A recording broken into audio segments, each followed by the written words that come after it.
Things are starting to sizzle up between the UK and EU again. Chilled meats are the next big thing on the menu. Sorry about the intro, I just couldn't help it. So on Tuesday, the Environment Secretary George Eustace branded as bonkers the peculiar situation in which British-made sausages and chilled meats could not be sold in Northern Ireland, amongst the continuing rows over post-Brexit border arrangements. Previously, Boris Johnson had been mocked when he said that there might be a future sausage war. However, that weird prediction appears to be coming to fruition. Again, we see Brexit tensions rise between the UK and Brussels. On Wednesday, 16th of June, there will be a crunch meeting to resolve various issues around the Northern Ireland Protocol. We hope. Markus Sefcovic, a European Commission Vice President, will travel to London to lead negotiations on the EU side. He wrote this article in the Telegraph, warning us that the EU will act swiftly, firmly and resolutely to ensure that the UK abides by its international law obligations. The hypocrisy of the so-called law-abiding EU. Now this is hilarious, as Joe Zammit Lucia wrote in a reaction. For years, the EU has ignored World Trade Organization rulings on genetically modified organisms and hormone-treated beef.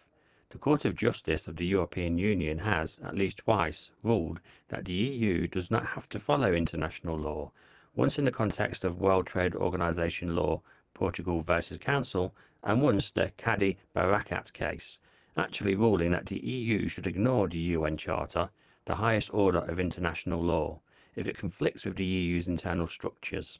Neither does the EU abide by its own internal treaty obligations. When France or Germany broke treaty commitments in terms of deficits and debt levels, nothing happened. When Poland and Hungary undermine the very rule of law within the EU, there is much talk and zero action. Whether the European Central Bank is currently operating within the constraints of the treaties is up for debate. Anyway, the crux at the centre of this dispute is the threat of tariffs on goods coming from the UK into the EU, which could of course result in a tit-for-tat retaliation and spark a trade war between the UK and the EU. A UK official, name and status unknown, has said to the Daily Mail, "It is a difficult situation. You look at the current situation in Northern Ireland, in particular, with the political calendar. It is coming up to marching season. It is not exactly coming at a good time to suddenly, at the start of July, people can't get supplies of chilled meat from Britain."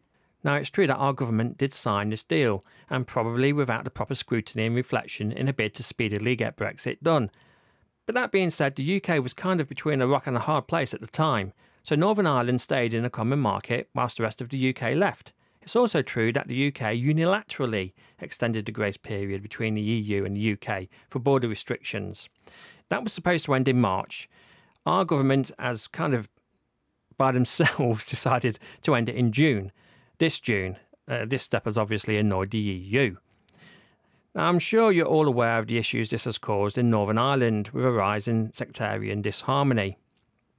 The European Commission Vice President Markus Sefcovic said on Wednesday that Britain could overcome problems of supplying Northern Ireland from mainland Britain with an agreement on agri-food rules, but ideology has prevailed over what was good for the British province. The British province? The British province? The cheeky bugger. It has also been suggested by the EU that the UK could sign up temporarily to the veterinary agreement to promote sanitary measures for animals. This would, of course, limit the UK's flexibility when obtaining trade deals with other countries. So we would start to sink back into the photosphere of the EU, sucked back in little by little. I'm going to let Esper, the mammal, conclude with her thoughts on this. Right, this whole European malarkey has gotten me right down. Did you all know that the EU said that pets aren't allowed from the UK to the EU without checks for rabies? There hasn't been a case of rabies in the UK since the 1920s, and the EU has rabies infections, so what the hell? I know I've ranted off subject. Okay, back to the sausage war. It's astounding that an official from the EU thinks that he can threaten us through one of our own newspapers, the Telegraph. It's like something you'd expect from the likes of Lord Haw-Haw from the Second World War.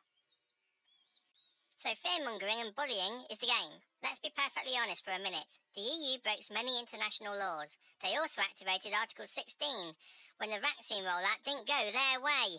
Do I might add, to their incompetence. which threatened major unrest in Northern Ireland, a tactic, I believe, which was performed to put maximum pressure on the UK, which had no relationship between AstraZeneca and the EU's legal procurement of vaccine arrangements. Given that the chilled meats in question are earmarked for supermarkets which only operate in Northern Ireland and not the Republic of Ireland, this really does seem petty and shocking that another world power has managed to procure rights which dictate where products can be transported and consumed in another sovereign nation. If they want a trade war, let's give them one. Thanks, Esper. So that's it. The Conservative one signing off.